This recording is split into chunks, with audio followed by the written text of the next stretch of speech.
Good morning, everybody. Thank you for coming. Please silence your phones if you haven't already, or turn them off, one or the other. We welcome you to this panel discussion co-sponsored by the American Enterprise Institute, where I'm from. You can tell because the name rolls off my tongue, and the Migration Policy Institute on the U.S. border crisis, where we hope to generate more light than heat, a serious discussion by serious people about a complicated issue. 6 weeks ago, in his inimitable style, President Trump, reacting to a flood of Central Americans trying to enter the United States illegally on our southern border, threatened to impose sanctions on goods from Mexico until our southern neighbor did more to interdict would-be migrants. Many complained that he was bullying an important economic partner and misusing tariff authorities. Others asked, what leverage does he have to get Mexico to do more to respond to a genuine migrant crisis? And they will point to Mexico's accommodating response as evidence that Trump's tactics worked. There was a recent poll I noted last night that said, among respondents, they said 75% said we should deport Central Americans. 67% agreed with the idea of, quote, militarizing the border. What's interesting is that was a poll in Mexico of Mexicans. With news that Mexico has deployed a phalanx of security forces to stop Central Americans, it is fair to say that Trump got his wall and Mexico is paying for it. To be even more provocative, I think it's fair to ask whether American politicians are able to address a fundamental security issue, or would they prefer to spend the coming election year using the border crisis to whip up their bases. These panelists will identify specific steps that could be taken to address the root causes of Central American exodus and remedy the fact that human smugglers are exploiting poor migrants, gaming our asylum laws, and overwhelming our beleaguered border enforcement efforts. We will ask the question, can our government do one of its most fundamental tasks of preserving our territorial integrity and securing our homeland? Joining us today are Jerónimo Gutiérrez, who served as ambassador of Mexico to the United States under President Enrique Peña Nieto. For more than 2 decades, he has served in various roles in the Mexican federal government, focusing on policy and homeland security. Ambassador Gutierrez is currently a managing partner at Beale Infrastructure Partners. I was with him when probably at Crawford, where you came appropriately attired in cowboy boots and jeans, and I had loafers, and tried to stay out of President Bush's line of sight, precisely because I was not appropriately attired. But afterwards, the president asked, who was that young guy who had all the answers? And what was interesting is that we all knew he was talking about you, Jerónimo, but welcome this morning. Thank you. Andrew Seeley is president of the Migration Policy Institute, a nonpartisan institution that seeks to improve immigration and integration policies. Before joining MPI, he spent 17 years at the Woodrow Wilson International Center for Scholars, where he founded the center's Mexico Institute and later served as vice president for programs and executive vice president. He's also the author of a book, very good book, Vanishing Frontiers? Yes. Vanishing Frontiers. I welcome you here today, Andrew, as our co-sponsor. Sarah Pierce is a policy analyst at the for U.S. Immigration Policy Program at the Migration Policy Institute, where her research expertise includes U.S. immigration policy and enforcement. Before joining MPI, Ms. Pierce practiced immigration law with a Chicago-based law firm before the Immigration Court, Board of Immigration Appeals, U.S. Citizenship and Immigration Services, and U.S. Consulate Offices abroad.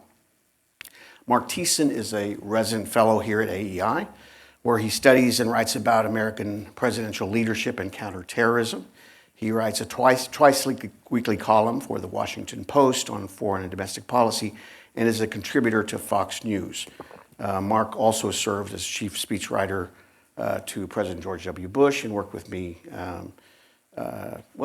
it was a lot of fun, but it was work too when we worked for Senator Helms in the Senate. Exactly. He's also the host of a podcast elegantly named "What the Hell is Going On." You should check it out. You should check it out.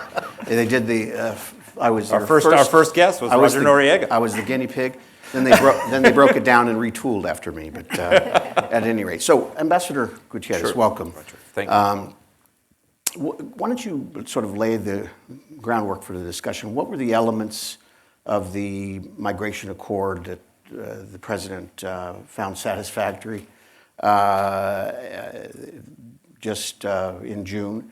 And explain to us how Mexico is responding to that. Sure. First of all, thank you for inviting me to be here this morning. Thank you all for coming. It's certainly a timely discussion.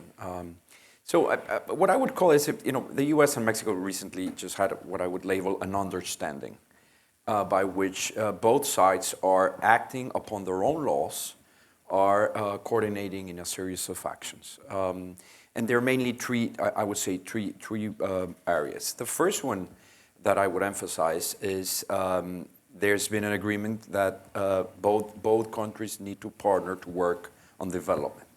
In the end, I think everybody agrees that if people are forced to leave their countries, something's wrong.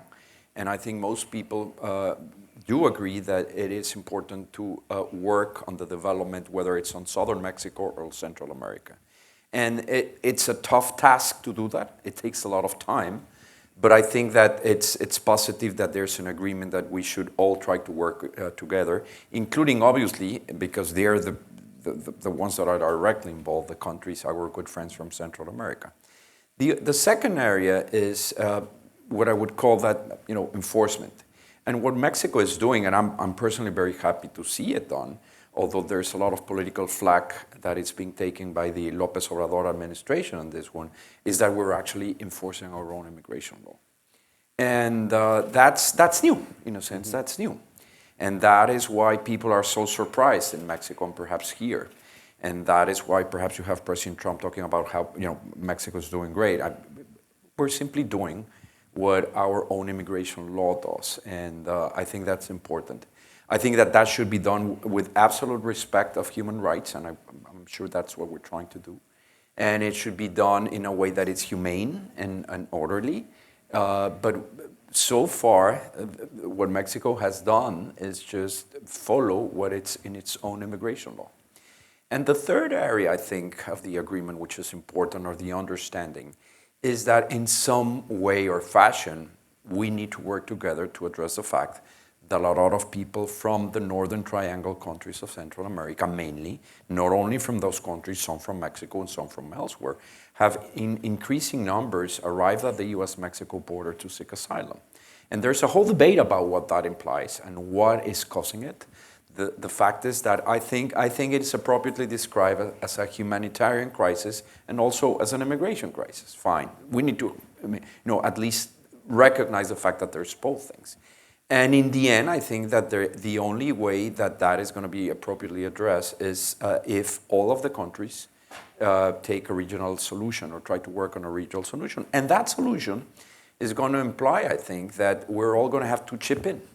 And we're all going to have to, if there's a humanitarian crisis, we all are going to have to help on it. And not only the United States. Mexico, I think, needs to do a little bit more of its share, and certainly we need to work with our Central American friends. So those are the three elements of the agreement. So far, that implies that there is a program called, as you know, Remain of Mexico, by which certain people are waiting on the Mexican side of the border while the asylum claim is being reviewed, and we can talk about whether that's working or not later. We have deployed an increasing number of immigration agents to our southern border, and also now the National Guard of or federal police. And that is also happening in important numbers. And we're also trying to strengthen our refugee agency, which quite clearly is not up to the task. And therefore, we need to increase its institutional capacity. That's the agreement. To be sure, there's a lot of criticism. The López Obrador administration is being criticized by it in Mexico, and I do have to say that to the extent that we're able to take the politics, whether it's on Mexico and the United States and on both countries, as far away from this as possible, and it's tempting not to. I know, I understand. I think that all governments are able to work better on this one, Roger. Well, thank you very much for laying that groundwork for our discussion. Andrew and Sarah, you're from the Migration Policy Institute. Why don't we, before we talk policy, are there any indications, anecdotal information, whatever, that the initial enforcement efforts are having some kind of an impact in terms of dissuading Central Americans from coming into Mexico in the first place?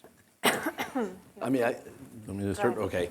Well, first of all, Roger, thank you for proposing this partnership. It's great to be at AEI and great to be able to do this together.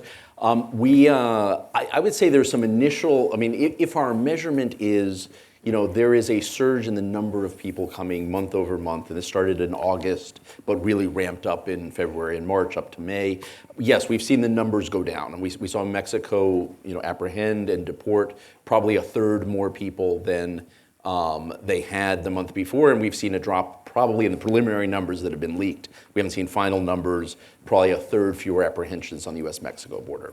Now, some of that could be seasonal. There tends to be a drop in the number of people coming, but there's also some reason to believe that Central American migration is less sensitive to seasonal cycles than Mexican migration once was. And Mexicans tend to have a lot of knowledge of the migration cycle and tend to have places they were going. Central Americans, it's a little less tied to specific jobs that they're headed to. But it does seem that there's some of this is enforcement, right? Mexico has thrown a lot of enforcement resources into this. It is harder to get into Mexico. I was just in El Salvador. People who work with people from the three Central American countries from which the majority of migrants come. First of all, it's Guatemala, by the way, Honduras second, very high, El Salvador in a distant third. And the word that seems to be getting back on the ground is that, if this is not the time to go, it's hard to get through Mexico. Measured at a longer yardstick, I worry that there isn't really, no one is yet talking about long-term solutions. Mexico can throw, people in Mexico, and certainly the Mexican government, and I know, Jerónimo, you had to deal with this when you were ambassador, and I know Marta Barras has to deal with this now as ambassador as well. Mexico sees itself still as a country of out-migration, right? I mean, and so there's never been an investment in the kind of institutions you need to deal with migration, right? So the Comar, which is the Asylum Institute, has a budget of $1.3 million.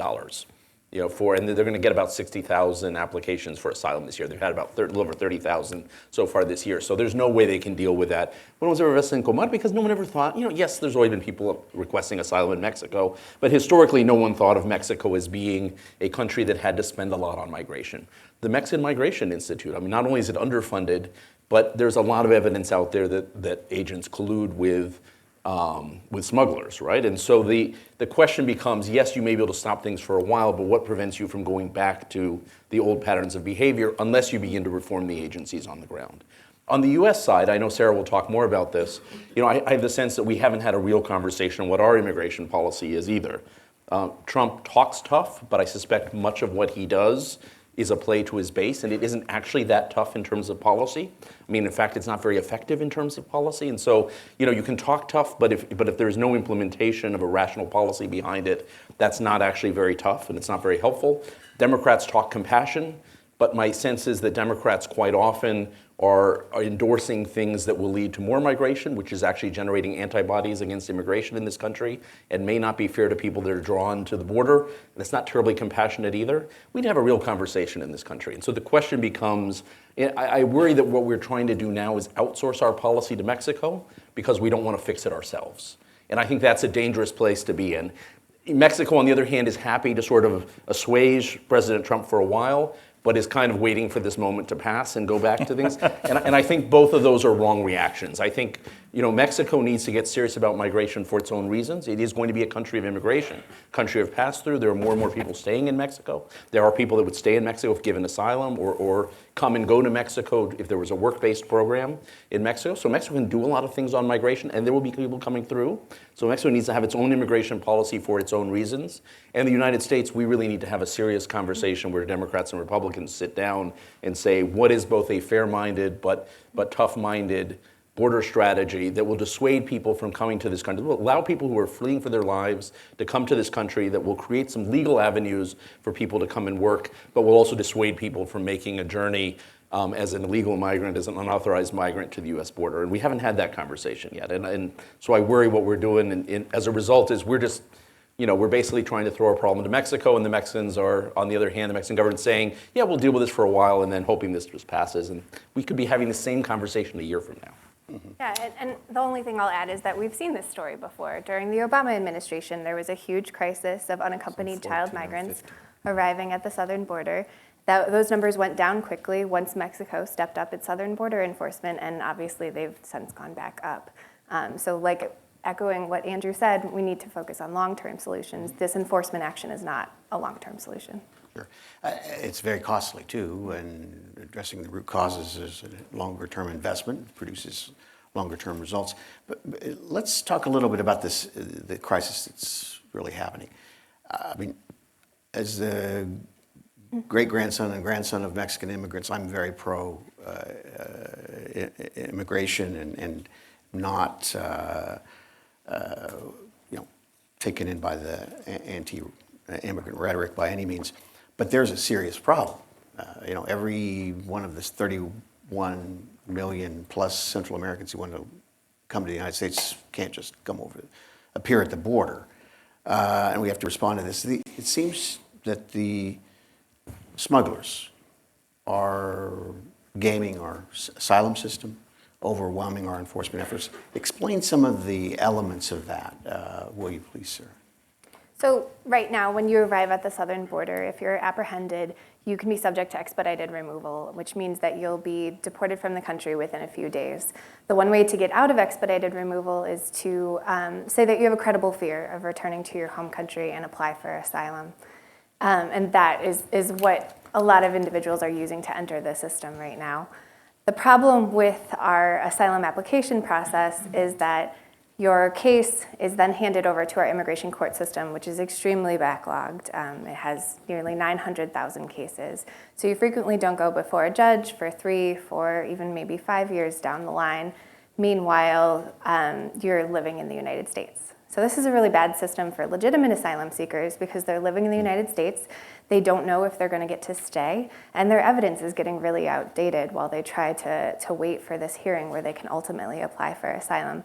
It's also bad because, like you were implying, it does create perverse incentives to come to the United States and use this system at least as a way to temporarily get permission to enter and stay inside the United States. And I think that outdated system is what we're seeing being exploited today. Mm-hmm. Mark, you at the time of this agreement wrote about and spoke about and harassed me about the fact that President Trump was using the only leverage available to him. Yeah.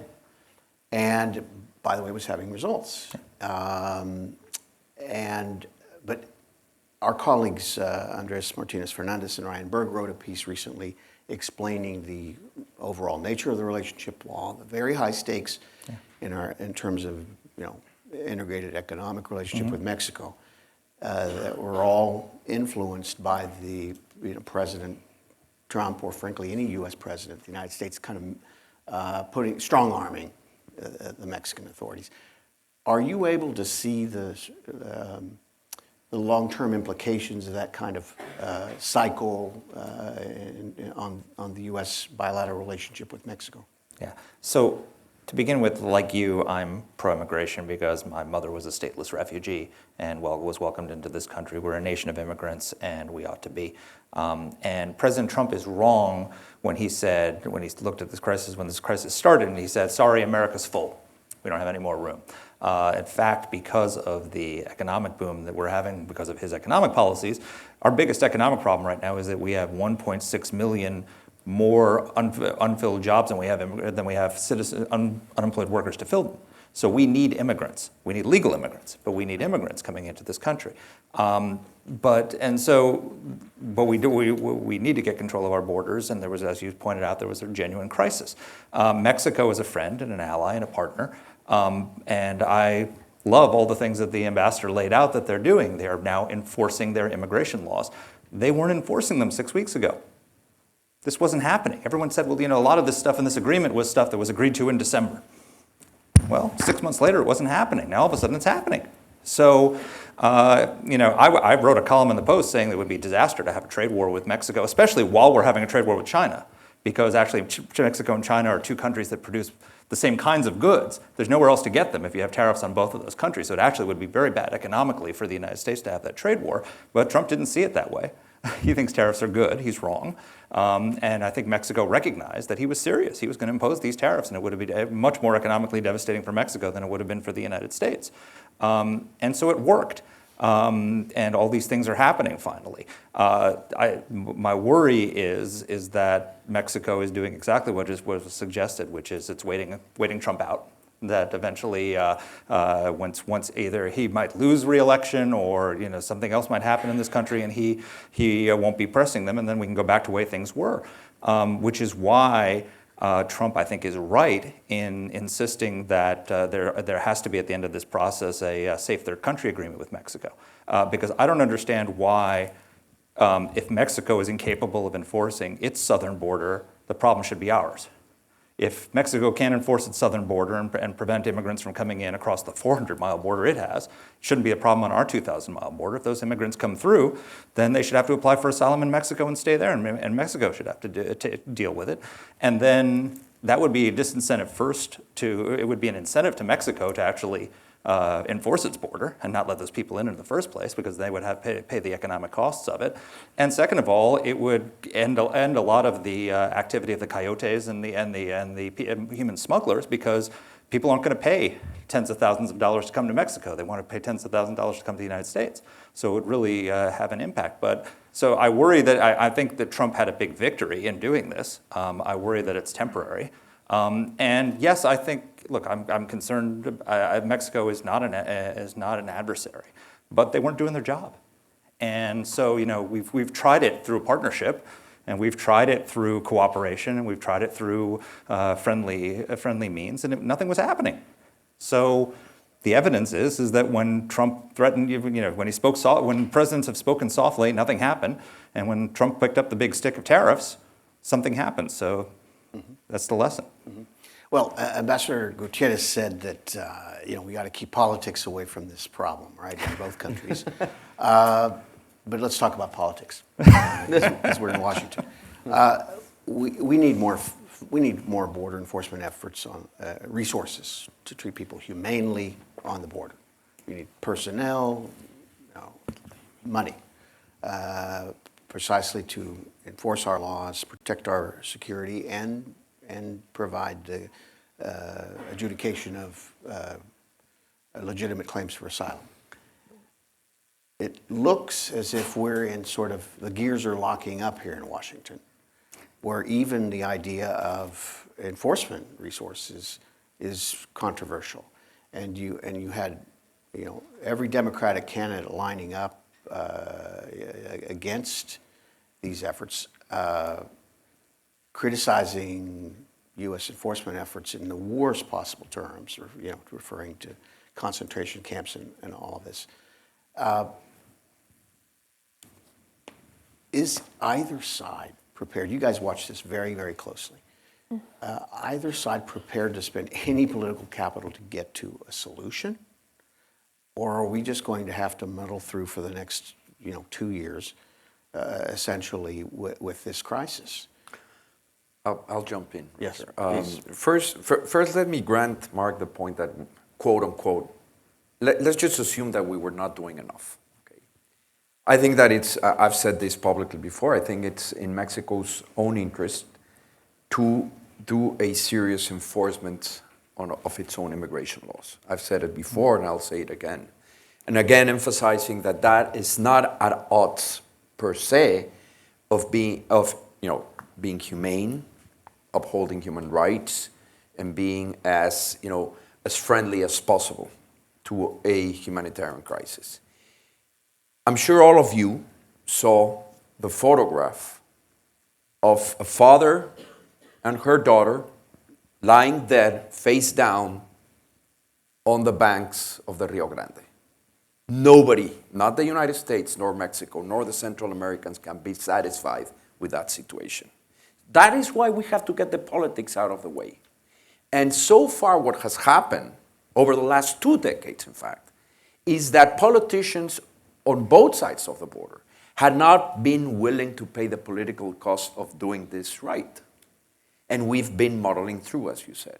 So maybe we got to the point where it's a serious enough crisis that we'll do something about it. If Mexico is finally doing a better job in taking seriously its own enforcement, I think the United States, that's my honest opinion, the government of the United States and President Trump himself, then he should take another tack and show something on having more and better legal avenues for migration. And I know there's always been a debate about, let's do border security first, then we'll do it. That's not going to happen. Why don't we do them at the same time? It's the only way it's going to happen. Well, but we're doing enforcement. What I'm trying to say is, when will the other equation, if people have a legal avenue to move, whether it's through Mexico and the United States, most of them will use the legal avenue. So I just think, I'll grant you the point. We need to do a better enforcement.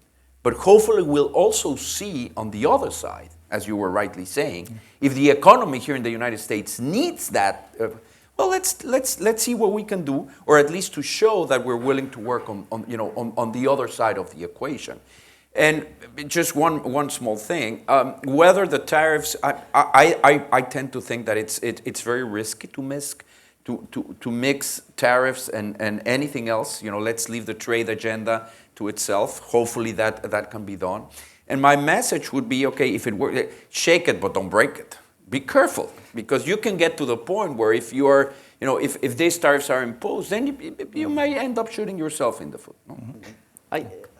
I would actually look at this as slightly different. I get to sit in rooms with Mexicans and with Americans, each yelling at the other side, and then with both together and yelling at each other. And one of the things Ariel Ruiz, my colleague who's over here, has done, keeps track of deportations from both countries. One of the little known facts that is absolutely fascinating is that Mexico has actually deported more people than the United States since 2014. Mexico actually deported, now the US apprehends more people. Mexico deports more people.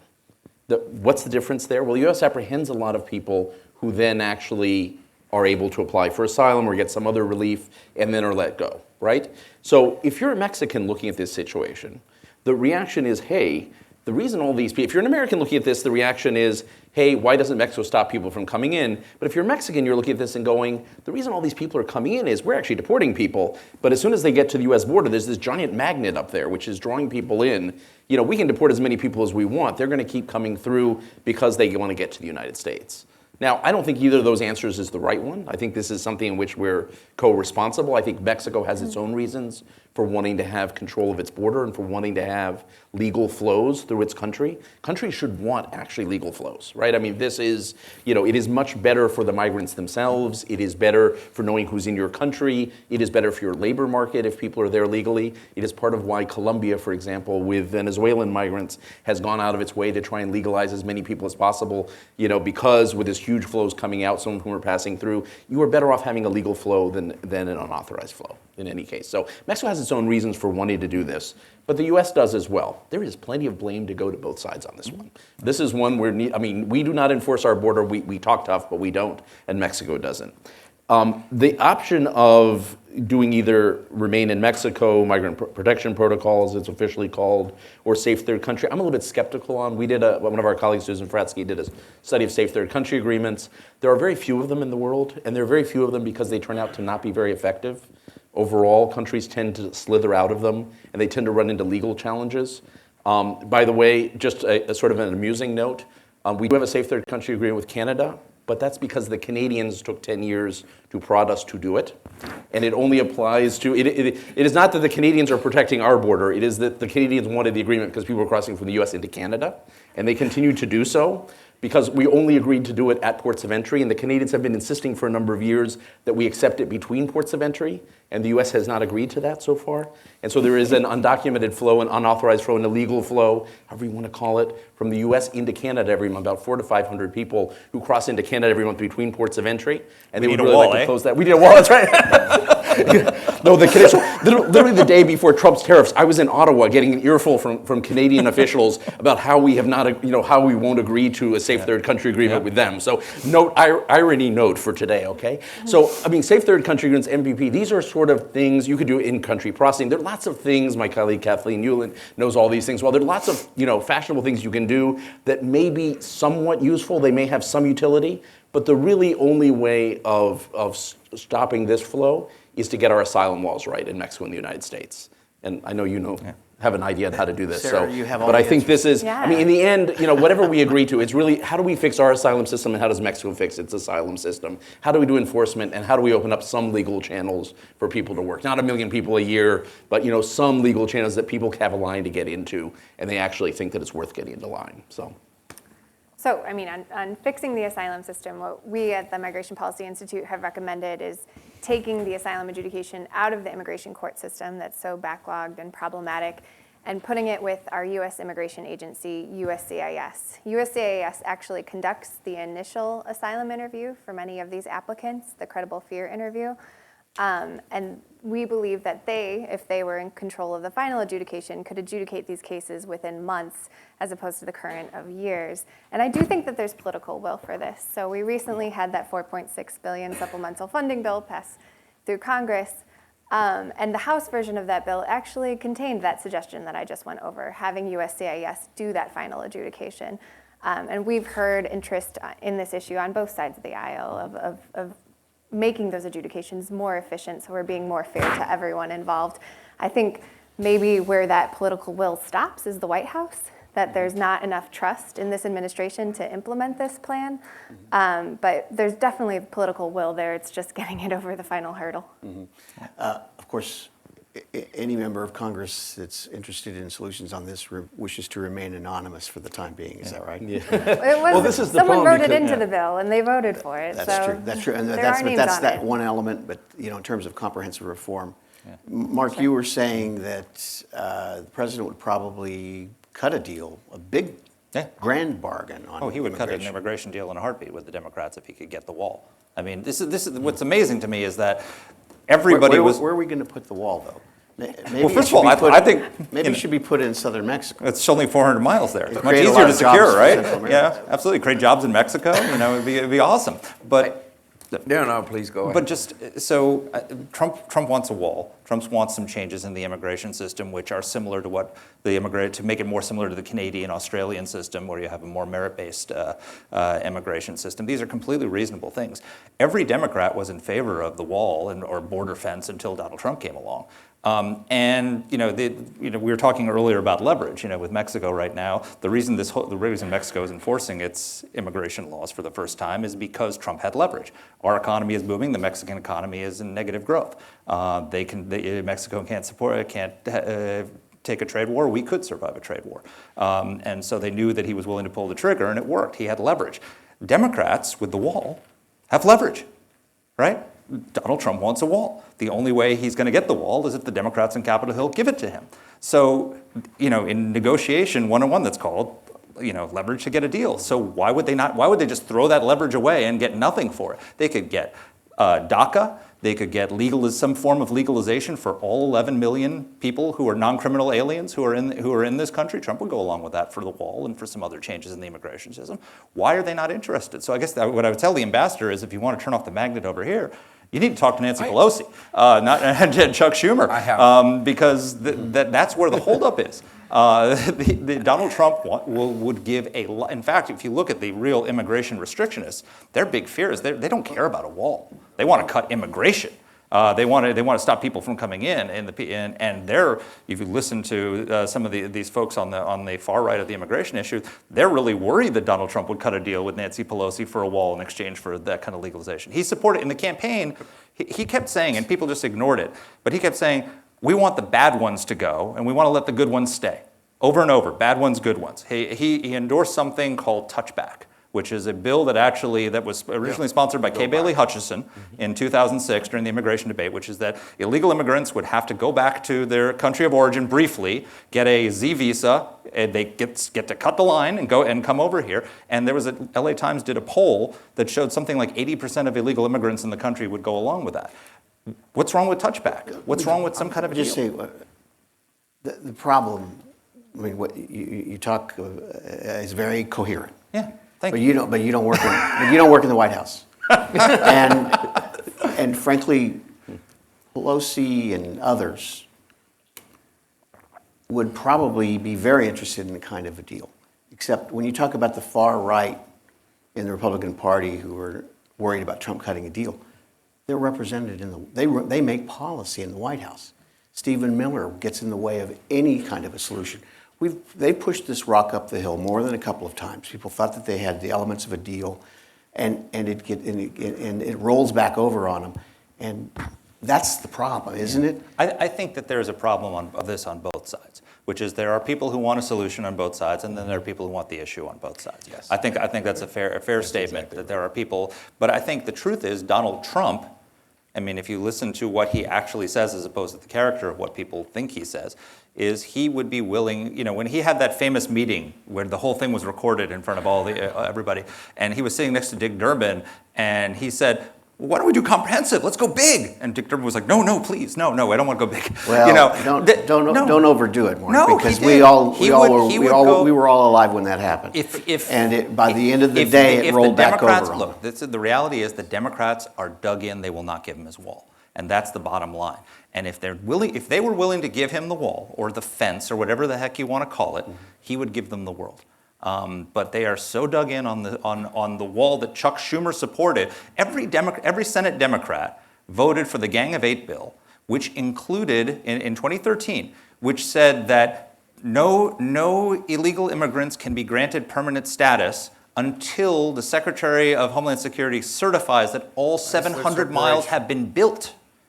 And Democrats endorsed that. Barack Obama said that was consistent with the principles of the Democratic Party, and all of a sudden Nancy Pelosi says a wall is an immorality. No, that's crazy. I mean, I think on the politics, very briefly, but I think on the politics, I mean, there was a moment where the Democrats were willing, and some Republicans were willing to trade DACA for wall, actually DACA plus some TPS for part of the wall. For part of a wall and a down payment on the wall. I mean, there was the beginnings of that conversation. So I think there have been reasonable voices on both sides, and it's not always a moderate thing, by the way. I think there have been some very liberal and some very conservative, liberal Democrats, conservative Republicans who've been willing to meet and compromise on this. I think now it's become immigration in general has become such a symbolic issue for both parties, especially as we're heading towards 2020, that often when we're talking about, I joke occasionally that at MPI we occasionally come in on Monday morning and think, wow, we work on the most important issue, it's front page again, this is great, and then we realize that what people are debating is not immigration policy, but the symbols of immigration, right? Much of what the debate is about is actually symbolic debate, and that makes it hard to get to what Roger Tyler, get the political stuff out and talk about the policy side, because each party now has folks dug in, some of them in the White House and some of them on the Democratic leadership on the Hill, quick point, that are pulling the other direction. One quick point. So just as if you were a Democrat and you're looking at Donald Trump and he wants a wall and you've been for the wall and you have this leverage, you should be looking at this in the way that just as only Nixon could go to China, probably only Donald Trump could cut comprehensive immigration reform. Roger and I worked in the Bush administration where we tried to cut comprehensive immigration reform, and I wrote the speeches for President Bush where he said, and we're going to enforcement first, and we're border security first, and no one believed it, and Republicans abandoned him. If Donald Trump says this deal is okay, and he puts his seal of approval on it, then there's going to be very few Republicans who are going to vote against it. So reality is, if you really care about the issue and not the politics, this is the moment to try and get a deal. This is the guy. He's Nixon going to China on immigration. Otherwise, it's probably not going to happen in our lifetime. Just a comment. I was recently reading an article by Admiral Stavridis, and he said two things that I think are important. The first one was, be careful of single point solutions on complex issues such as this one. And the problem with a wall, among other, and that's something that the U.S. and the formal position of the Mexican government, I think, has been quite clearly, and I'm not longer authorized to use it, but I'll say it, which is, it's on your side. We don't think it's a good idea. It's on your side. And what we will protect is our own side. But most intelligent people think that that's not a good idea to achieve operational control of the border. So what I'm trying to say is the solution is going to be a mix, and this article points to fact. I think it's right. It's some things need to be strategic, some things need to be operational, and some tactical. The strategic is helping development on those countries, and we should do more. And those countries should do, the Central Americans, with all due respect, should do more by themselves. It's difficult to help them more than they're willing to help themselves.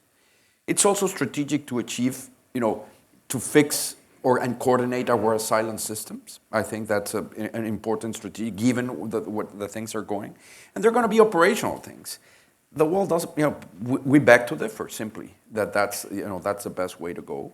And it is very offensive to 98% of the Mexican. And mind you, because the narrative is important. There were 500 miles of fencing built during the Bush administration, the Obama administrations, the Clinton administrations, but it was never personal. And it was not linked to what are simply, not facts about what Mexico is doing or where drugs are coming through. So, yes, let's have a serious debate about security on our border and about immigration. And let's, have Mexico do more of its informants. But if we put a wall there, it'll probably stay for a long time. It'll cost a lot of money. And it's probably not the best solution to the United States. Good fences make good neighbors, number one. And two, the reason your country is cracking down on immigration right now is because Donald Trump saw a video of 1,000 people crossing through a hole in a fence. And if there was a wall there, they would not have crossed it, and we wouldn't have had this tariff fight to begin with. A wall is not a catch-all solution for everything, but it's a part of everybody agreed until Donald Trump came along that it was one part of a comprehensive solution that also requires fixing our asylum laws. It also requires you cracking down on your border. It also requires dealing with the drug problem and other things like that. But a wall, you would have not had the tariff threat if there had been a wall. I'm not necessarily in agreement, but I think that there needs to be a serious discussion about border security. And I think that the Mexican government, and we certainly were in favor of border security. Secure borders, yes, make good neighbors. But it's, the way you do things, it's important. And the way you talk about things. It's extremely important. I'll give you an example. You have tweets right now of President Trump talking about how well Mexico is doing, which clearly serve a domestic political interest. I understand that. But it doesn't help to move things, to continue to move the ball along. So he shouldn't be praising you for doing a good job. I'm just saying that if what we're trying to achieve is good border cooperation, I don't think that's the best way to go. And I think that if we manage to work with, the Trump administration on complex issues such as trade and other security issues, we can do that.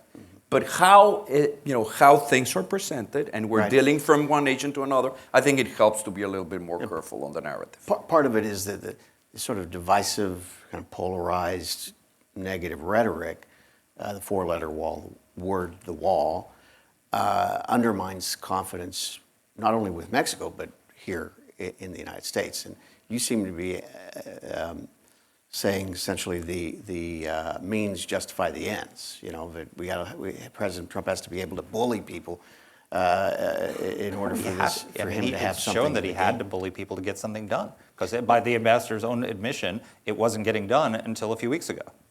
But Mark, on the year 2000, there was 1.6 million apprehensions on the southern border. CBP figures, almost 1.7 million. 98% of them were Mexicans. Now it's less than 18%. 18%, far less. And because you're doing better. Dropping. Because your economy is no, because we did our own work, because people are finding better opportunities in Mexico, and because we rightly began to treat more seriously border security. And that started pretty much on 9/11. And I would argue that it's been a longer process than it should have. And it also started with economic growth. Sure. And an economic partnership with the United States and with Central America. and the economic partnership where 40% of Mexico's exports are U.S. content. So rewarding the tactic, we've had this discussion before, rewarding the tactic of threatening tariffs is not healthy in the long run. But And when we had when I had an interview on the podcast, we asked you a question, which was, okay, what other leverage do we have? And there really wasn't. You didn't have a good answer. But I've had What's some time. what is the I've had a lot of time to think about this. Good. Thank you very much. I encourage you all to listen to the podcast. Public diplomacy. No, What here's is the the leverage? point. Here's the point. I reject the premise of the question because it suggests that this is that this is Mexico's problem to fix. And I reject the idea that you can find formulations where Mexico can solve the problem in 90 days that we haven't been able to solve in 90 years. Well, they seem to be solving it. Number one. but It no, seems in a that very smart way. they're cracking down. Again, We're muddling through. you're falling into that facile trap. No. I am saying that you cannot expect, we have to have this is a partnership. It's an economic partnership that means millions of jobs in the United States that's threatened when he issues these kinds of threats against the economic relationship. We're talking about people trying to build businesses across the border. And you never know when these thunderbolts about tariffs are going to come raining down on their heads. That's not going to be good for Mexico. That's not going to be good for the United States. Yep. So the point is, it's not a leverage situation where you have to get your economic partner in a headlock. It is a leverage. You want to get the Mexican economy in a headlock. That's bad for us. It's like aiming a gun at your head and threatening to pull the I trigger. suspect that actually what we've gotten Mexico to do is a very short-term response, but not a long-term response. I mean, I think we're going to be back in the same place. That you can't accomplish. Now, Mexicans, for their own reasons, the Mexican government, for their own reasons, may decide to do a long-term response, but I don't think we've created that leverage point. And I think what we've done is distract attention away from what we need to do. But we've distracted attention from what the U.S. on 2 points. should be doing, which is the attraction here. Remember, I mean, I get this from the Mexican side occasionally, right? I mean, Mexicans aren't doing their, but what Mexicans say, and they're just as right as we are about saying that they don't, enforce their own laws. The Mexicans are also right that the reason people are coming is that we've created perverse incentives for people to come. Some people are coming for protection. I don't think we should discard, by the way, there are lots of people fleeing for their lives. It's probably a minority, but those people deserve protection. We want something that we've always been firm on this country. We should protect those people, but we've also created perverse incentives for other people to start a journey that they shouldn't start. That's on us, and that's something we've got to solve, and we should be solving that at the same time, in the way Sarah was talking about, at the same time that Mexico is doing what it has to do. Just on a point of agreement, I think that one of the things that you mentioned, I think you're right, is President Trump is so atypical in many ways. Yes. That, yes, I think if he gets behind immigration seriously, there's a chance. I do agree with that. Yeah. And a lot of people probably don't like that in Mexico or here in the States. But he, for different reasons, he has the credentials to do it. So maybe there's a chance. And I think, yes, let's go big to that. And Mexico should do its part. Yeah. Where I differ is, and I differ with our own position right now, is we should go out and say, this is what we're willing to do. In the end, it's the U.S. who's going to decide how its own immigration system should be, and that's for the U.S. to decide. But we're so much involved with one another, and including this, that Mexico, I think we should go out and say, hey, this is what we're willing to do, and this is what we want in exchange. Sure. And you know what? Republicans and Democrats, get your act together. We put our own, piece of the puzzle, and let's try to do this. Because I think most people, sorry, Roger, do agree.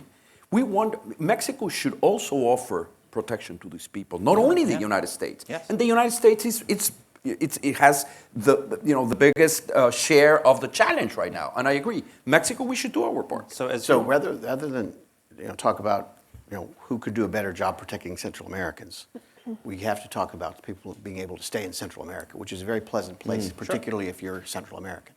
And you can't find it. But 10 years ago, we had a president that worked out CAFTA, Central American Free Trade Agreement. Now we talked about those countries then. We sold the agreement as an economic partnership with real economy there. The Central American economy as a whole, where we sold more to them than we do to India.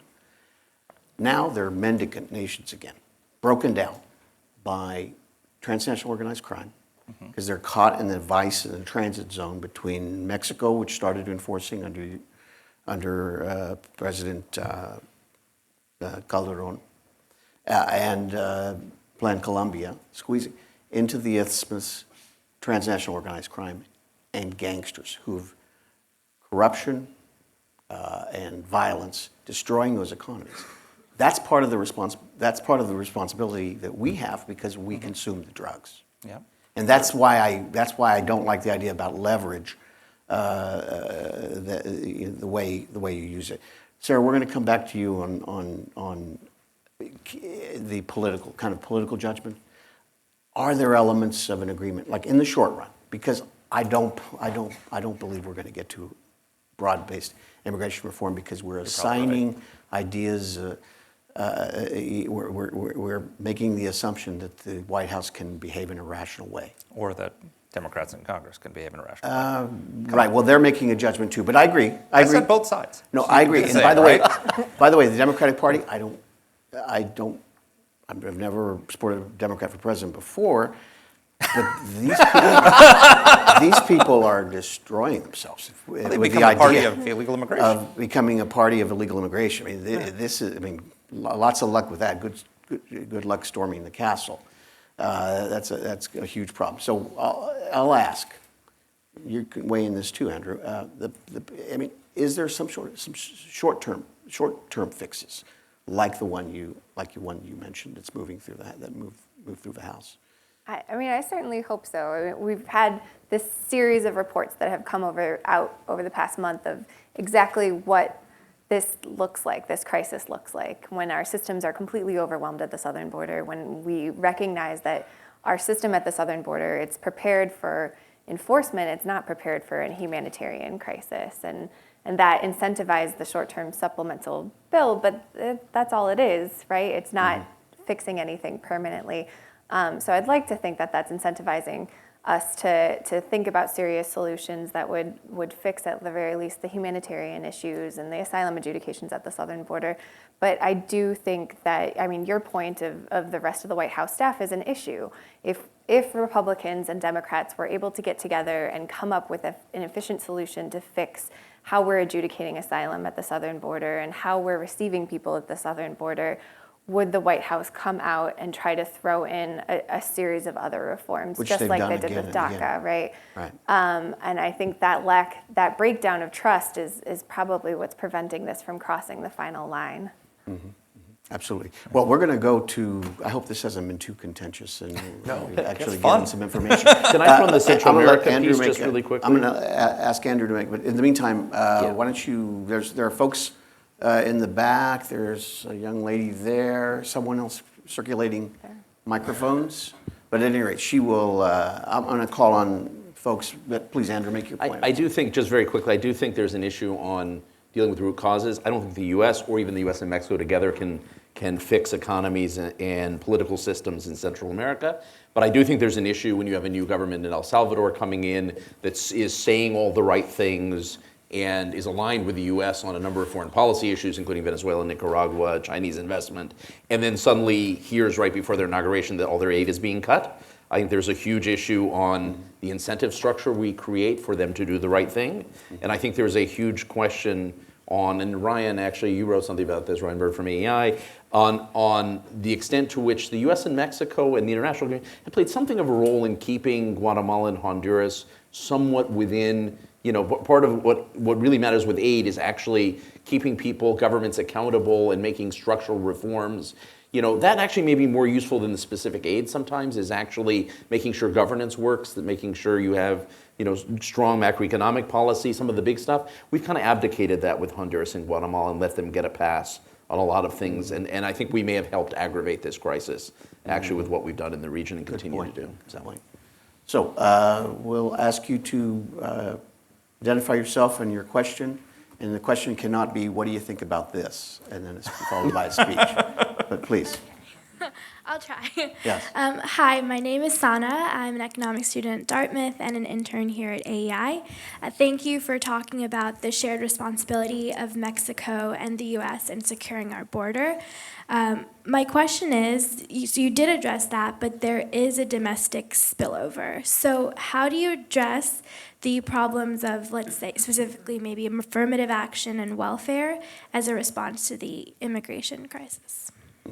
Do you think that's drawing immigrants, the fact that the Democratic Party is all advocating social benefits for illegal immigrants? in the Democratic debate, the second Democratic debate, every hand went up when they said, "Do you want to decriminalize illegal immigration?" And every hand went up, almost every hand went up when they said, "Do you want to give free health care to illegal immigrants?" Mm-hmm. Socialism and open borders is a path to national suicide. You can't give away free stuff to everybody and then let everybody come into the country. You have to have it's a deathly problem. And I've always argued that a lot of our immigration problem isn't actually an immigration problem, it's a welfare problem. So there was a long time before the welfare state was created where every immigrant who was coming here was coming for one thing, a job, an opportunity, a chance to work and to contribute to the society. And I think a lot of immigrants still do come for that purpose, but there's this massive welfare state now that exists, which the Democrats want to put on steroids. I mean, they proposed, in those two debates, the Democrats proposed upwards, anywhere between $50 and $100 trillion in new social programs that they've just come up with. Our national debt is $21 trillion. So I mean, our annual budget is about 50. So literally proposing to double the federal budget with a free college, free health care, free child care, free everything. And so if you combine that with that's going to make the immigration problem 10 times worse, because if anybody who wants to come here to work and have opportunity and contribute, that's great. But when everyone's coming to get all sorts of benefits, and we talk about creating a magnet. We were just talking about the problems of the asylum laws creating a magnet. The welfare state's going to create a massive magnet for people coming over here. So I think it's an enormous problem. I think some of the social programs have I'm not going to try and defend the Democrats on this one. I think or the Republicans. Let me stay out of that debate entirely. But what we do know is that immigrants have a much higher labor participation rate in general. Sure. Most people who are unauthorized in this country have very little access to benefits outside, however, of education, which is the one thing that's costly, but it is also the one thing you wouldn't want to take away. I was just in Trinidad 3 weeks ago. Trinidad actually does not allow the children of even some regularized immigrants to have access to education. You do not want to grow up in a society where kids are not going to school. So I think it's the one that is most complicated. It's the one that's most complicated. When you get to the immigration debate at a local level, that is the most expensive piece, actually, that immigrants, including unauthorized immigrants, have access to, but it's the one you don't want to take away. But that hasn't been the magnet. The magnet has been jobs. And until we figure out a way of reasonable enforcement, a way of asylum laws that make sense, but also some labor-based, begin to think about our immigration system not as a problem, but actually as part of our economic future. And I think you'd probably agree with this. I mean, how do we make immigration part of our economic future? Let's have that conversation. That's going to include some people coming. It's going to create a line for some people to get into until we get to that point. I mean, right now, this is a group of people who are trying to get access to that labor market in a different way. I don't think you can allow that to continue. I don't think we should have a large unauthorized population coming here to work. I think that undermines the credibility of our system. I'm not saying it's a good thing to do. I think that creates antibodies against immigration in general. But folks aren't coming to get welfare. They're coming to work. So. Other questions? Selena, down front here.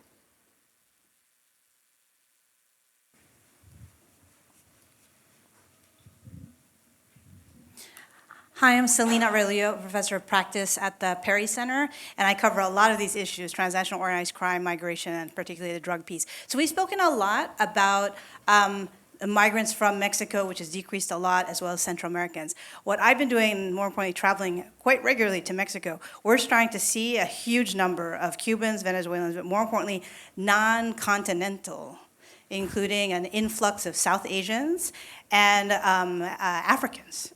And this is a bigger issue because now you have, how do you take care of these people that don't speak Spanish? And then more importantly, if those who have not followed it, in Nicaragua, they actually detained 4 suspected ISIS affiliates who had intentions of coming to the United States. So this is a much more macro debate about national security rather than the 20-year-old debate of, leaving. And obviously, you leave Central America because of the violence and the lack of opportunities. That is one of the drivers. But more importantly, what are these other complex things? And more importantly, at MPI, you guys are looking at these numbers that are quite alarming, and particularly in the last 2 years. So your thoughts on that? You want to dive in? Yeah, sure. I completely agree. You've touched on a really important issue. And we've also seen increases in numbers of migrants from Bangladesh or India. They're coming from really far. And I'd actually point to this administration for one of the reasons for this. This administration has implemented a series of very harsh start-stop policies at the southern border that have gained a lot of attention, in particular family separation. We had family separation during the summer of 2018. Right after it ended, we had unprecedented numbers of families arriving at the southern border, and similar with the asylum ban and other policies that they've implemented and then had to stop soon after. That has actually advertised our southern border and our outdated asylum system to migrants, not only in our hemisphere, but all around the world. And that we believe is part of the reason we're seeing these numbers drive up. Mm-hmm. About 7% of the total apprehensions this fiscal year are not from Guatemala, Honduras, El Salvador, or Mexico. Now, some of that is Venezuelans and Nicaraguans. You are starting to see a flow of Venezuelans. Most of the Venezuelans there's 3.2 million more or less Venezuelans in Latin America and the Caribbean. That's a huge flow, but you're starting to see the beginnings. Some of them people who used to have visas or already have family in the U.S. Nicaraguans, you're starting to see because of the repression and the economic collapse in Nicaragua, you're starting to see some small trickle. But a lot of these are extracontinental, right? These are people coming from India, different countries in Africa. India's been the largest, although Africa seems to be catching up. Bangladesh and other places. One of the things we've not done in the past, and I know Selena's an expert on this whole areas of organized crime and smuggling, is actually beginning to think strategically about how we deal with smuggling. Because these smuggling routes, it is, when you have multiple people, tens of thousands of people coming from a country, some of them are coming into Brazil, right? A lot of the Africans come into Brazil, they make their way all the way up, through Panama, Costa Rica, on up the Isthmus to Mexico, the US. These smuggling rings are really sophisticated. We should be sitting down, US and Mexico, but also some of the other countries like Brazil, Panama, and Costa Rica, and beginning to talk about how do we identify and go after some of the smuggling rings that are doing this, because that is a security threat for us, and it's something we shouldn't be encouraging. And it's a challenge also to Mexico. So we were talking earlier about how it used to be our immigration problem at the southern border was Mexicans coming over, and since the growth of the Mexican economy and more prosperity in Mexico, Mexico is becoming a first world country. Is becoming a first world economy. With first world economies come first world responsibilities. You're going to start seeing people coming through your country and using it as a coming to you first, trying to get into Mexico because it's better than where they are, and then maybe trying to make it over to us. So I think one of the things that Mexico needs to do is recognize that this is not just a problem that because the United States is complaining, it's a problem because because of Mexico's prosperity and Mexico's rise in the global economy. These are now responsibilities that the Mexican government has to take on, and we should work together on that. And one of our goals should be to push this problem down, in both of our interests, to push this down from our southern border to your southern border. And so you say, we want to take responsibility for stopping this flow into both of our countries. Let's do it at the 400-mile border, which has a river and some jungle and is easier to enforce than our border. And we're willing to do that and put the resources in it, but let's partner in it. And President Trump, you need to give us some resources so that we can enforce it so that neither of us has this problem. Having worked for 15 years on border issues, I would say that something we must keep in mind is that not all the border problems are actually solved at the border. Yeah. That's Indeed. very important. Mm-hmm. We are doing a lot, but we should be doing more in terms of joint intelligence and tackling drug trafficking, human smuggling, and we're working far better than we did 5 years ago, 10 years ago, 15 years ago, but we should do more. And yes, I think Mexico should step up to the plate. I personally think that we should, we still have a long way to develop more, and there's a lot of challenges. But we've done our homework fairly well for the past 15 years, and therefore we are attracting more people, and we should assume part of that responsibility. Work with our friends from Central America, work with the United States. That there's no disagreement there. And I hope that we do that. Yeah. And that we do it increasingly, because in the end, if you're able to pinpoint what are the true security threats are our shared borders on our region, then we can have a far better situation for everything that is not a threat, whether that's trade or people. That's what we should be focusing on increasingly. I agree completely. Skip back very briefly on the trafficking issue. You know, Democrats take a backseat to no one on this fighting the scourge of human trafficking. But I wonder if they stop to think that what's going on at the border where the smugglers are gaming our system, we're actually become part of the business model of these people. And, so we all should find a better way of responding to that part of the equation. There's always been this sense among some people that immigrant smuggling, not human trafficking, which is, when you are taking advantage of underage people, you're cheating people, you're lying to them. But immigrant smuggling is a victimless crime, right? I mean, these people want to move, they're helping them move. But increasingly what we're seeing is there are some of these organizations that are immensely predatory, right? Absolutely. Immensely predatory. And there should be able to be common agreement on both sides, between Mexico and the US, with Brazil, with Ecuador, with Panama, on groups that are actually taking advantage of people that are immensely predatory. Even if people get into these arrangements voluntarily, these are organizations that you should not be allowed to. These are criminal organizations, absolutely, right? I mean, absolutely. Great. Question back here in the back. Thank you, Stuart McIntosh with the Group of 30. I wonder if the panel can take a longer-term view for a moment and comment on the extent to which we should be thinking about, in the 10 and 20-year time frame, refugee and economic refugee flows driven by climate change, because the numbers there seem extremely alarming when I think about the recent World Bank report that came out in the spring, which estimated 140 million climate change refugees, and that's at the low end. Is the MPI thinking about that? How should we factor that in the long-term planning of dealing with these flows? Andrew, you want to jump in? I mean, very quickly, I say we're thinking about it. No, we keep thinking about it, and our struggle on this is you can clearly track migration to environmental factors, right? We know that you can track Guatemala, Honduras, for example, right? There are parts of Guatemala and Honduras that are dealing with, both a coffee blight and dealing with a drought. You can certainly say they're environmental factors. Now, whether this is climate change requires us to have a conversation with scientists that we haven't yet had.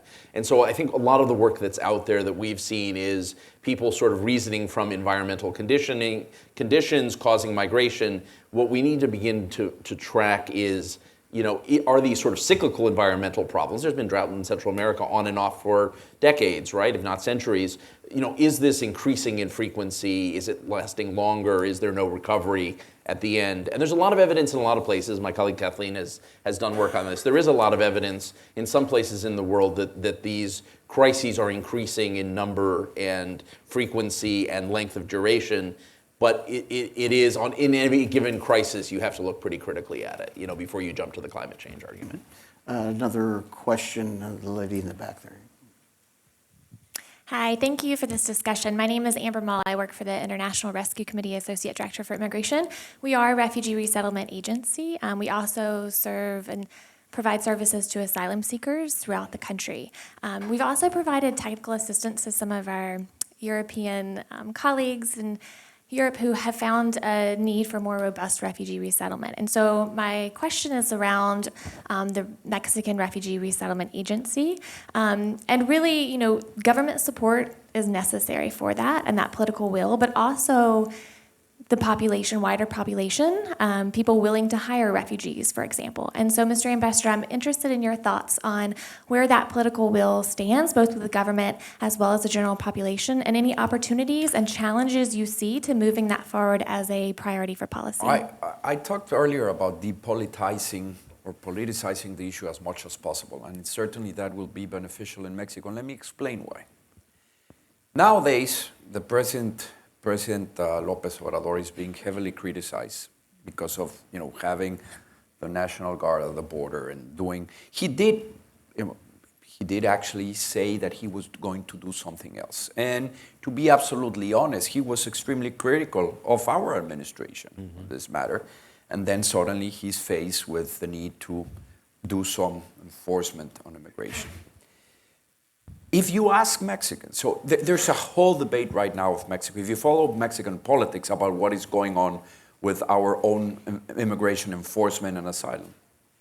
But if you really notice carefully, nobody's publicly and clearly saying, oh, this is the US problem, just let them pass through. And nobody's clearly saying either, it's our own problem, we'll catch whoever comes here, because that's what we should be doing. So a lot of people are being very cynical about this. And I don't think that's right. So first, now on the positive side, the López Obrador administration has actually said, and this started with the Peña Nieto administration, when we started to, some of the caravans were going through, we said, and this was the first, we'll offer refugee status and we'll try to get them some jobs. And that is still going on.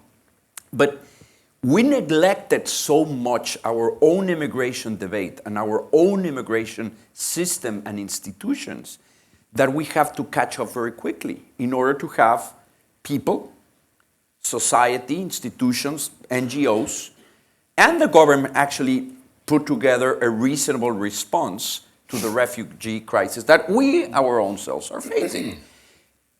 It is a joke to have a 1.3 million budget for our own refugee agency. It's a joke. And there are not many, and it's a joke to have a 5,000 million pesos budget on our own migration institute. We should change that.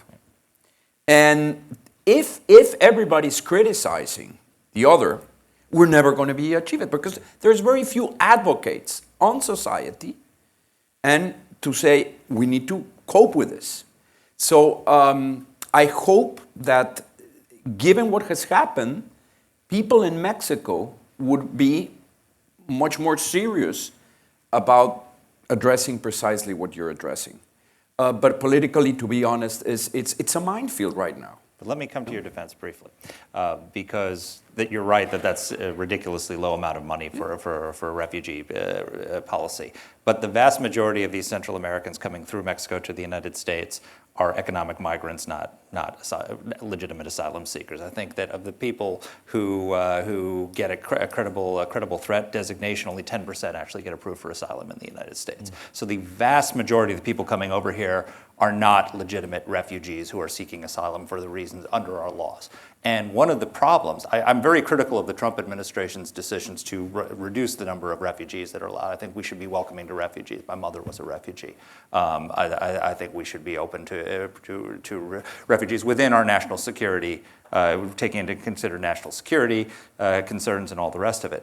But if you care about refugees, having hundreds of thousands of people falsely claiming asylum status on their southern border, gaming our system, that the people who are hurt, but there is a set number of people in the U.S. government who do the job of processing asylum claims.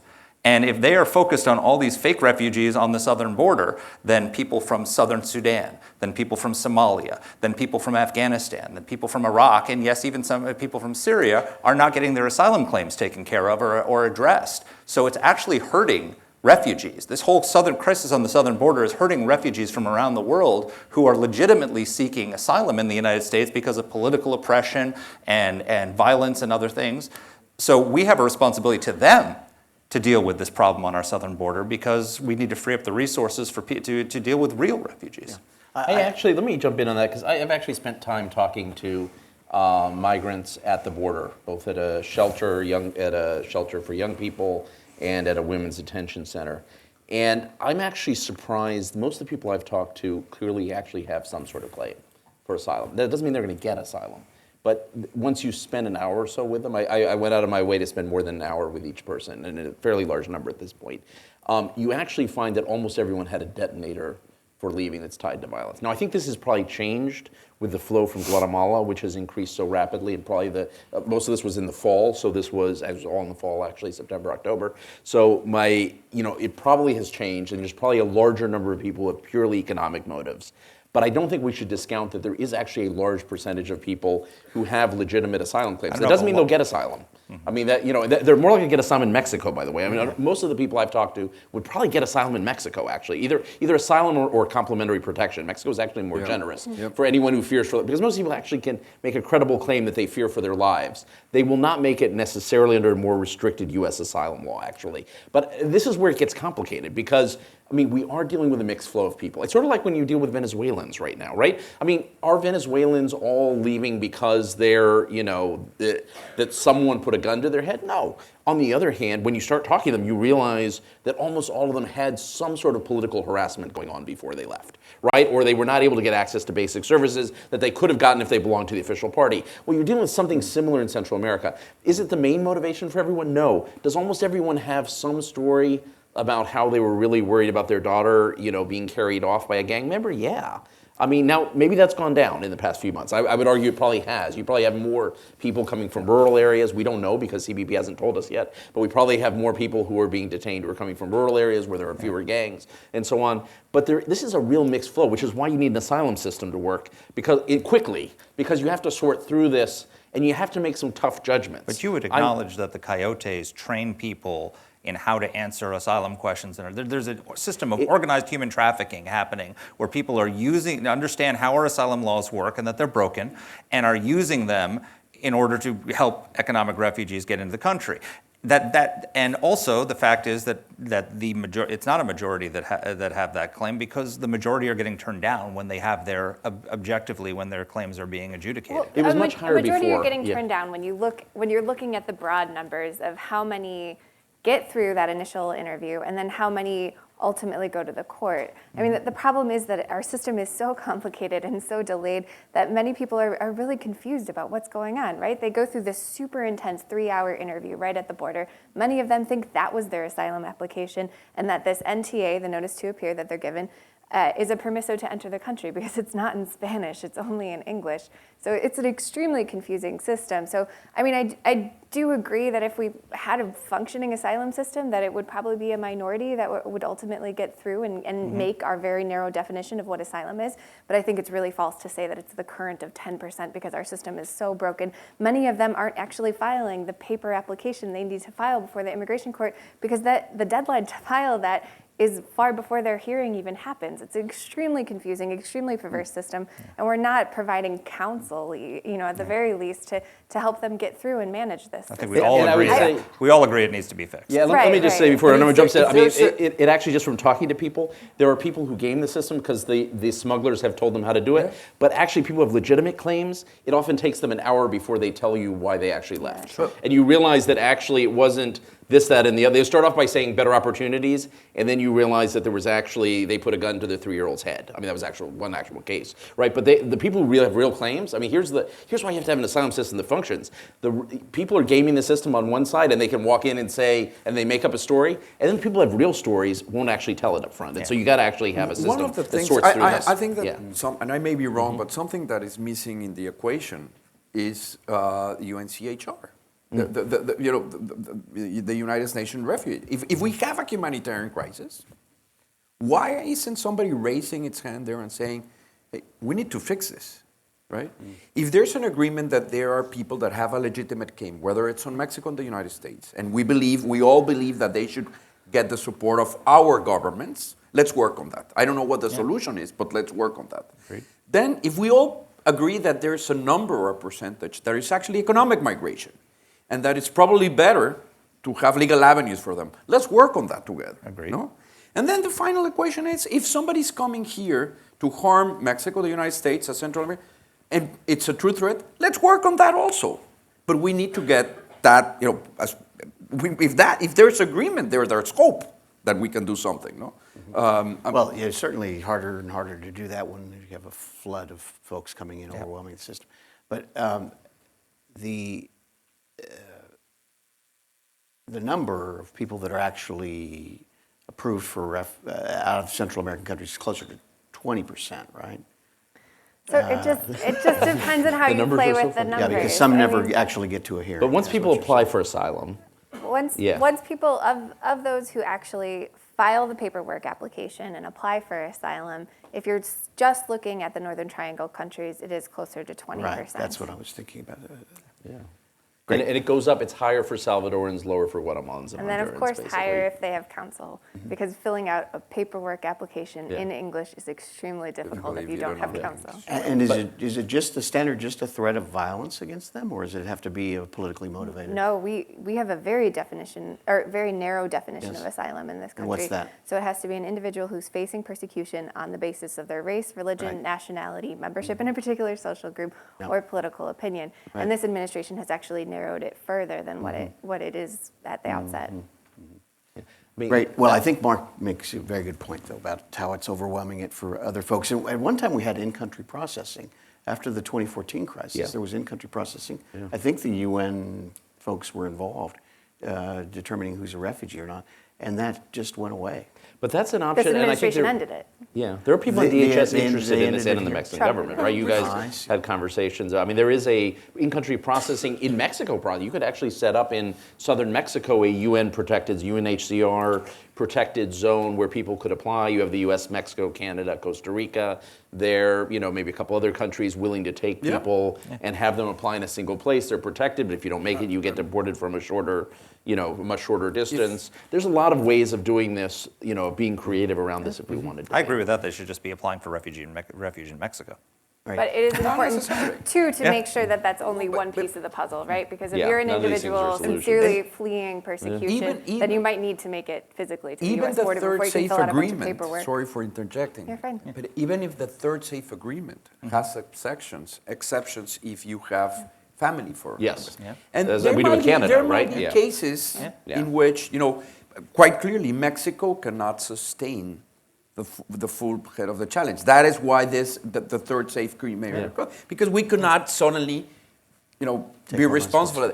But if you have a transition, $1.6 if we million. have other regional partners that are involved in this, and somebody is truly fleeing their countries because of concern of their life, we should be able to find, whether it's in the United States, Mexico, or elsewhere, a destiny for them. They might not end up in Miami, but we should work on that. no? Yeah, absolutely. Agreed. And Mark's point is, I think, is that if Mexicans don't approve of taking in all these refugees, then that government and democratically elected government will be more and more inclined to enforce the border and keep people out.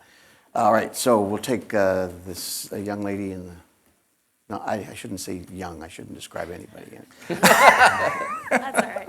My name's Helen Schlosser. I'm from Catholic Charities USA. My question is for any of you. So the president of Mexico, AMLO, has talked about legalizing marijuana and other drugs within Mexico. Do you think that that would help solve the drug smuggling issue or anything like that? And what would the proper U.S. response be? Mark, that one's for you. All yours, all yours. He's The Mexican also, government he's cooperation. also talked about decriminalizing or legalizing heroin and cocaine and amnesty for narco-traffickers. So I'll set that up for you. I don't think that's quite accurate.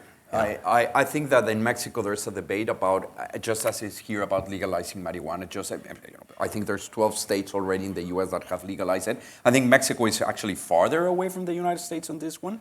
I haven't actually, I think it's a mischaracterization that he has not really talked about amnesty, and that would be a huge mistake. Well, he did during the campaign.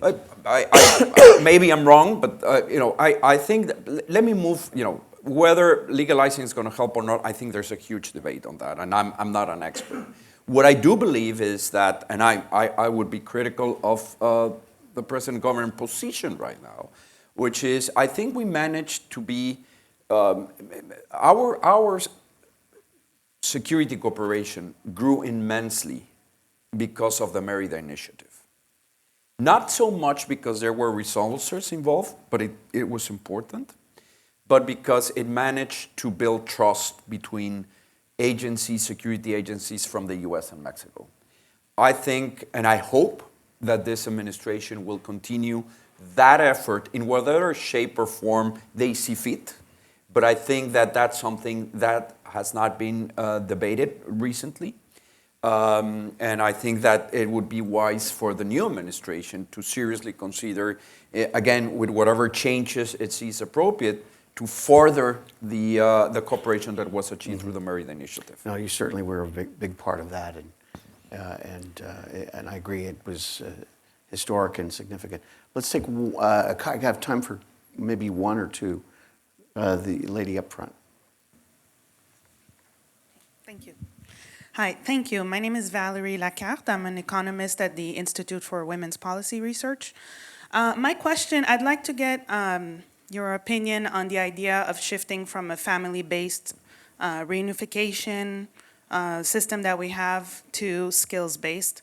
And I'm split on this, honestly, because I'm a descendant of Haitians who went to Canada in the 70s. So they went through the point system, and I understand the benefits, certainly.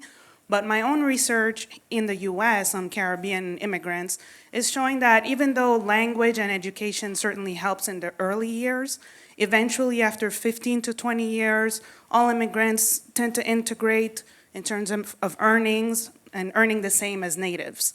And one of the strengths that they have is their social networks and family. And so I'm wondering, especially now that we're seeing more women and children coming and this, the separation of families, how do you feel about the US shifting to a point system or skills-based? Thank you. We're doing a lot of thinking about this. Our colleague Doris Meisner and Julie Gillette are actually leading a sort of rethinking U.S. immigration policy initiative where this is one of the central questions. I think where we come down, and I would say we have disagreements, because in fact, love to talk with you more actually on the research you've done because we want to actually mine some of the research, is that we have to rebalance towards, and we have to make a case, as Canada and Australia and other countries have done, that immigration is part of our economic policy. And so we should think about that. That said, part of what works in the U.S., because we don't do immigrant resettlement, we don't give people a housing and help them get a job when they get here. Part of what works in the U.S. is family networks, right? So family networks become the integration tools that people use. We almost certainly need to rebalance to be more intentional about the economic side. And because we're overwhelmed, we're unique in the industrial world of being the only country that overwhelmingly does family-based immigration. But even Canada, even Australia, all the countries that say they do, in New Zealand, that say they do, point systems, they've moved more towards employer-based over time. People actually having a job when they arrive and not just having high scores.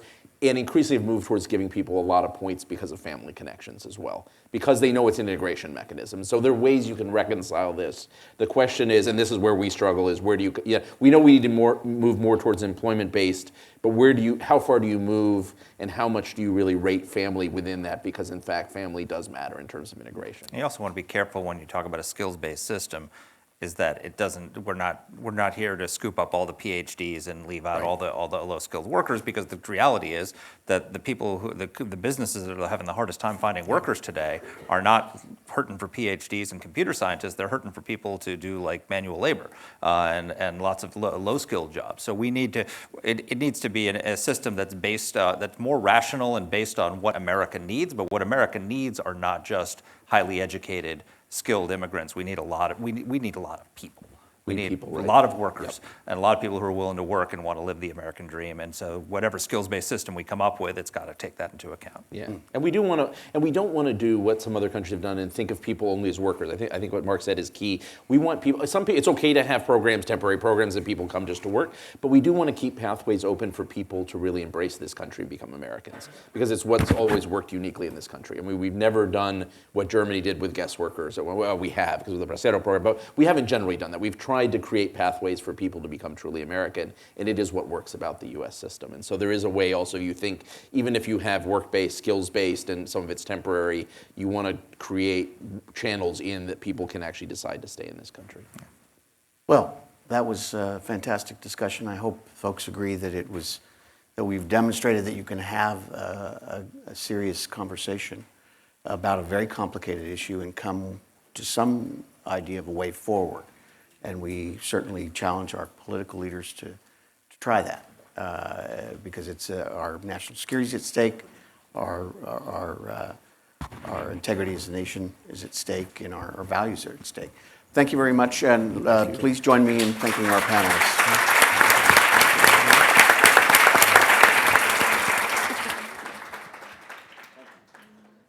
Well done. Very nice. I got you.